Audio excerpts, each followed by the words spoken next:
صفت چهاردهم ثابت بودن علوی الله و در این بخش شیخ می‌فرماید که صفت علو از صفات‌های ثابت شده الله متعال بررسی می‌شود که در قرآن و سنت و عقیده سلف صالح اتفاق نظر دیده می‌شود و در قرآن و هو علی العظیم و او الله علی است، عالی است، بالا مرتبه و عظیم است در سوره بقره آیه 255 و در سنت بجز دلایل بالا و هنگامی که ما میخونیم در سجده چی میگوییم؟ سبحان ربی الاعلی. یک بار میفهمیم گوش میدیم که در سجده چی میگه؟ سبحان ربی الاعلی.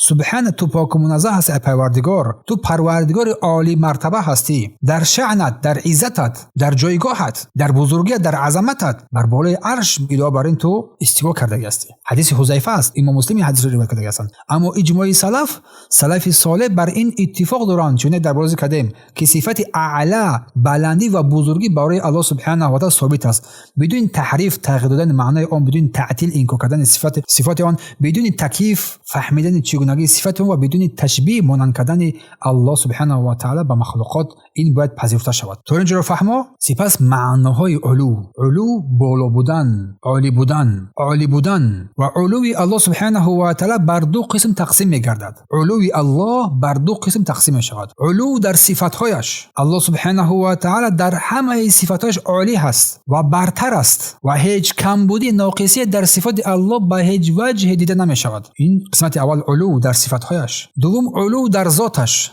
سبحانه و تعالی. الله متعال با ذات خود بر تمام مخلوقات برتر است، بالا مرتبه است. حدیث بالا را خوانیم، بر بالای عرش استوا دارد. دلیل اینها از قرآن چگونه که شیخ آوردن امینتم من فی السماء، آن کسی که بر آسمان است در امین هستید، و حدیث پیامبر صلی الله علیه و آله که ربنا الله الذی فی السماء تقدس اسمک، رب ما پروردگار ما الله است که در آسمان است، پاک است نام او. این حدیث ابی داوود روایت کرده هستند، گرچند که در سند آن چی است ضعف دیده می شود. بخاری گفتند که این حدیثی منکر است. اما رد به تعویلگران اهل تعطیل، رد به تعویلگران بعضی ها معنای عالی را، اعلا بودن را به معنای حکمرانی و سلطنت در آسمان قرار میدهند، یعنی تعویل میکنن این را. پس رد بر آنها یکم تقسیمات سلطنت الله، سلطانی الله.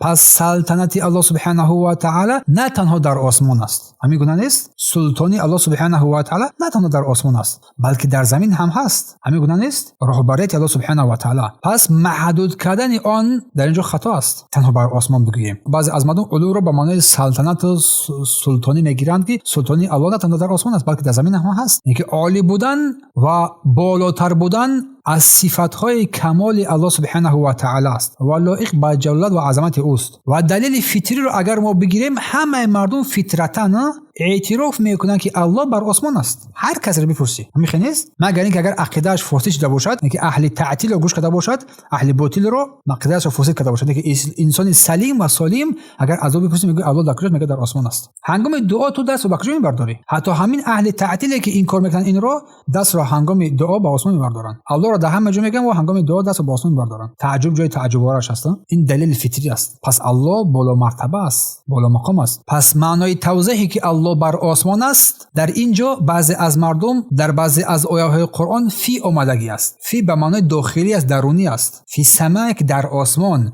یکی در لغت عرب کلمه ها حرفا دارای معنا هستند. برای همین علماها این حرفایی که دارای معنا هستند عوامل میگویند، عامل‌هایی که اجرا کننده هستند دارای معنا هستند. در کتاب‌های خاص اینها را برآورده است که کلمه دارای معنا دارد. یک کلمه دارای چندین معناها دارد. برای همین فی در اینجا در این کلمه که فی سما در آسمان به معنی اعلی بر آسمان می آید. هنگام گفتن الله بر آسمان با کار برده می شود، فی به معنی اعلی بالا بودن استفاده می شود، به این معنا می آید. و آسمان باشد فی سما در آسمان، آسمان به معنی بلندی می آید، در بلندی به معنی بلندی و اعلی این معنا رو می دهد. نه این آسمانی که ساخته شده مخلوق الله، مخلوقی که محدود است، نه این. پس خلاصه عالی بودن، بلندی و بزرگی از صفت الله متعال است که به ذات و جلالت او لایق است. است. بدون تحریف و تعطیل و تکییف و تشبیه باید پذیرفته شود. پس معنا در واقع این است که الله سبحانه و تعالی با ذات خود بالاتر از همه مخلوقات قرار دارد و بزرگی و عظمت و جلالت او هیچگاه محدود نمی شود. و قول مؤلف که در اینجا می‌فرماید سئل امام مالک ابن انس رحمه الله، از امام مالک ابن انس رحمه الله تعالی پرسیده شد کیلا یا ابا عبدالله، گفتن ای ابا عبدالله، کسی پرسید الرحمن علی العرش استوى، رحمان بر عرش استوا کرده است، چگونه استوا کرده است؟ از امام مالک پرسیدند. خوش به حال آن قوم و مردمی که از سلف صالح علم را میگیرند. از امام مالک پرسیده شد که چگونه استوا کرده است؟ امام مالک زود جواب داد و گفت استوا غیر مجهول است و کیفیت آن غیر معلوم است و ایمان بر آن واجب یعنی فرض است و سوال کردن درباره آن بدعت است. و سپس امام مالک فرمود که این مرد را از مسجد بیرون می‌سازند. این اثر صحیح از امام مالک با سرچشمه‌های مختلف با سندهای گوناگون نقل شده است. و مثل که ابن قدامه در کتاب علو این حادثه را ذکر کرده هستند در صفحه 104 و ذهبی همچنین در کتاب علو صفحه 140 ذکر کرده هستند. ابو نعیم در حیلة الاولیاء، ابو سعید دارمی لالکایی در شرح اصول السنه، ابو عثمان الصابونی در عقیده سلف و بیهقی در اسماء و صفات و امام مالک ابن انس در صفت استوا نقل کرده هستند. پس جواب امام مالک گفت استوا غیر مجهول، الاستواء غیر مجهول، یعنی معنای استوا معلوم است، بالا رفتن، بالا شدن. در لغت عربی استوا به معنای بالا رفتن رو، استوار شدن رو، برتری داشتن رو دارد. در اینجا به معنای بلندی و استقرار رو در بر میگیرد. این بر الله سبحانه و تعالی مناسب است. و امام مالک گفتن و کیف غیر معقول و کیفیت غیر معقول است، یعنی چگونگی استوا برای عقل انسانی نافهم است، چون الله استوای خود را اثبات کرد در بالا ذکر کردیم دلایل ها از قرآن و سنت از قول سلف، اما معنای آن را الله برای ما چیز ذکر یادآوری نکرده، زیرا الله متعال از مخلوقات و قیاس های آنها بالاتر است و صفات او سبحانه و تعالی با عقل انسان درک کردن نمی شود. برای همین چی گفت امام مالک والایمان به واجب، ایمان آوردن بر این صفت استوای الله بر عرش واجب است. برای هر مسلمان ضرور است که بر استوا چنان که بر قرآن سنت ثابت شده است ایمان داشته باشد. و در آخر چی فرمود؟ و سوال عنه بدعه، سوال کردن در مورد این بدعت است، یعنی پرسیدن چگونگی استوا، چگونه استوا کرده است. یعنی میگن مردم این عمل غیر لازمی است، زیرا نه رسول الله این را گفتند نه صحابگان از رسول الله این را پرسیدند. پس چیزی که در زمان آنها دین نبود امروز برای ما دین شده نمیتواند. ابن مسعود چی گفت؟ قیف حیث وقف القوم، در درس گذشته گفتیم ما بیست، توقف کن در آنجا که قوم این صحابگان کرام توقف کردند. اگر لازم بود صحابگان کرام این را میپرسیدند. پس امام مالک تاکید کرد که صفاتهای الله چنان که در قرآن و سنت آمده است بدون تحریف، بدون تغییر، بدون تعطیل، بدون انکار، بدون تکییف، چگونگی غیر لازمی و بدون تشبیه مانندی و مخلوقات باید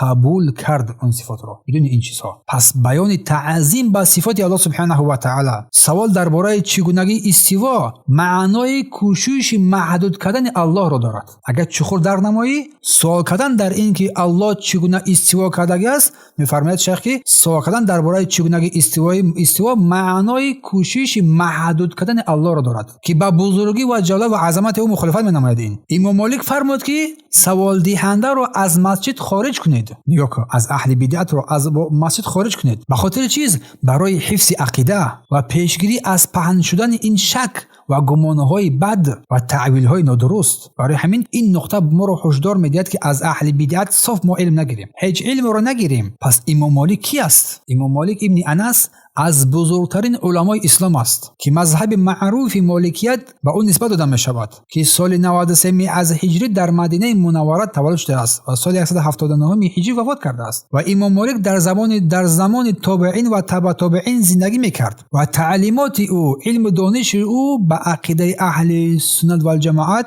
اساسگار شده است. پس این جواب امام مالک رحمه الله تعالی اصول مهم را در فهم صفات الله متعال بر ما تأکید میکند. این صفات الله را سبحانه و تعالی را که بدون تعویل و شرح و بیان توضیحی که با بزرگی او سبحانه و تعالی مخالفت می نماید باید از این دور شد. برای شیخ میگوید که صفات الله را بدون تعویل و شرحی که با بزرگی او مخالف است قبول نمیکنی. اگر بزرگی او را مخالفت نمود از اون چیکار میکنی؟ دور میشی، قبول نمیکنی. پس سوا کردن در بیان چگونگی صفات الله سبحانه و تعالی این لازم نیست. اگر لازم بود صحابگان کرام حتما این رو میپرسیدن و برام میرسید. پس ایمان به این صفات الله سبحانه و تعالی برادران و خواهران باید صادقانه باشد، بدون شک و شبهه باشد. چگونه که در قرآن و سنت آمدگی است ثابت باشد. تو قرآن رو خواندی الرحمن علی العرش استوى، الله بر عرش استوا دارد، استوا کرده است. دیگر اگر هر نفری که اومد که تو را خود از این راه بزند تو دیگر سخن وی را باید نپذیری. کلام الله داده است، تو صحیح ترین راستگوترین سخن ها سخن رسول الله داده است، تو میستی سخن وی را گوش میدهی. این الکی مخالف فطرت سلیم انسان است که تو کلام الله داری، کلام رسول الله با تو است و علاوه بر این یک قسمیت تو را